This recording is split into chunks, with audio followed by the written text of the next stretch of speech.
Good morning, children. This is Seema Prabhakaran. We'll begin our civics lesson, Democracy. Democracy is a kind of governance in which all citizens have a say in the decision that affects their life. Ideally, this includes equal participation in the proposal, development, and passing of laws in a country.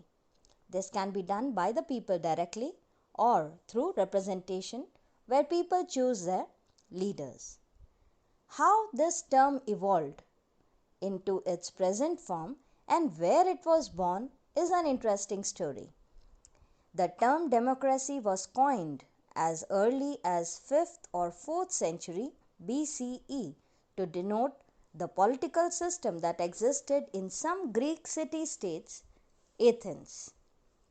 It comes from the Greek word demokratia, which means rule by the people. The European Renaissance and the American and French revolutions brought us closer to the modern concept of democracy that is based on equality. Democracy in the contemporary world implies equality in the eyes of the law, bringing in universal suffrage.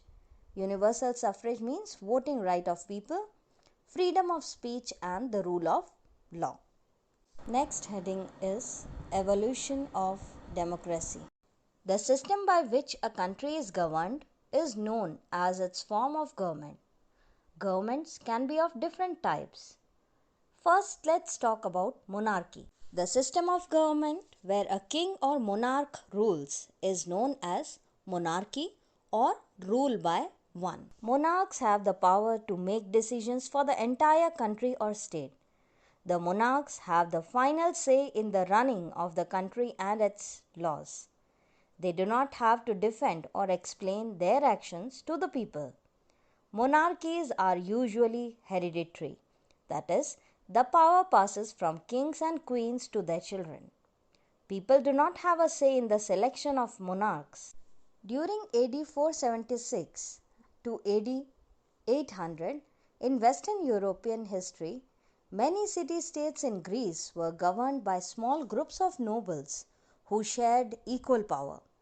The system in which a few people govern over a larger group of people is known as oligarchy or rule by a few. This system also did not last for long as problems arose in many states. People grew unhappy and decided to overthrow the leaders. New leaders who ruled single-handedly emerged. They were called dictators or tyrants. One who assumes ultimate power by force is known as a tyrant or a dictator. Their government is known as a tyranny.